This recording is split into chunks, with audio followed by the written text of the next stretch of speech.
Hello guys, जोंहा माबा मा होनो निउ पार्लार होलायबाय खुलिनायाव ओपेन खालामनाया जोंना मालिकआनो नै सिख्लाफोरा बर' सिख्लाफोर जा बरिया लकेसन बिराद मोजां जायगा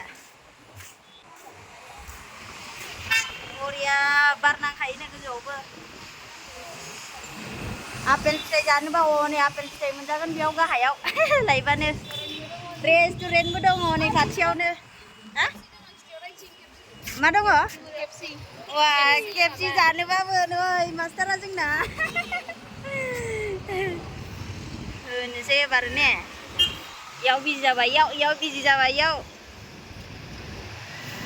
बरिया नुदों ने मालाय गोजौआव मोसागासिनोमोन नुबोला नोंसोरो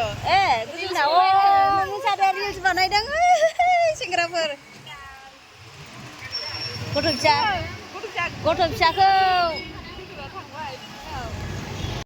मेल्ला मानसि थाफैगोन बेयाव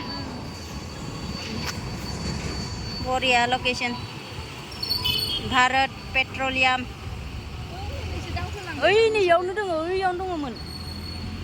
जामुआबो हनै खाबानो मोनजायो फिलिना हनै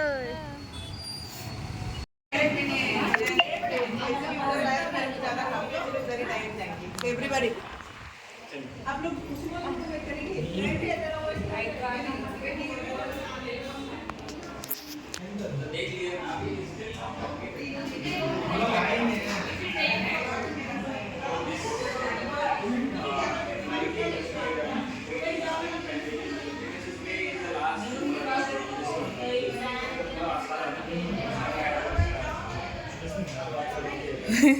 उन्दुबाय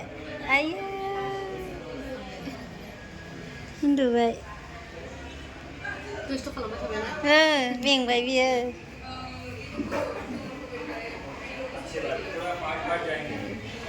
स्पेशल रूम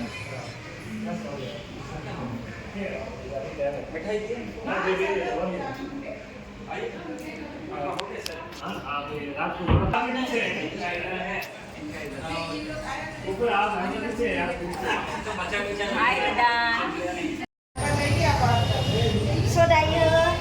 lunch खालामनो थांसै आरोना जानानै थांसै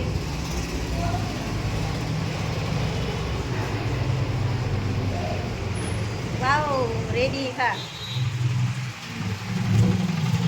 Ciku Ciku चलो खाना खाएगा ayo चॉकलेट खाराय सिख्लाफोरा भिडिअ लानाया बा video लाहोसोदों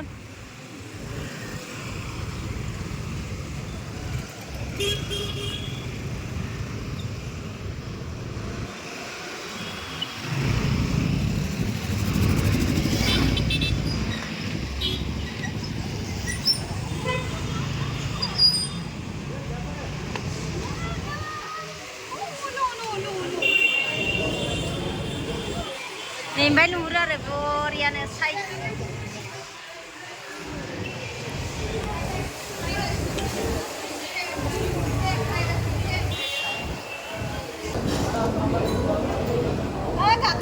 ayo korban cincin apa ini dah nih bisa ngetang dong oh udah ready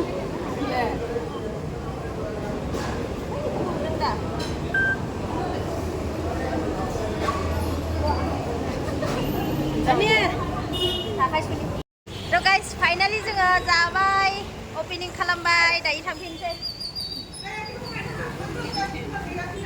माबा अट' बुक खालामदों हायगासिनो कास्टमार नेगासिनो जोंना दायो थांनोसै नेगासिनो अट'आनो दाबो सफैया फैफिनबाय जोंनिया नै पार्लारावहाय माबा आरोना कास्टमार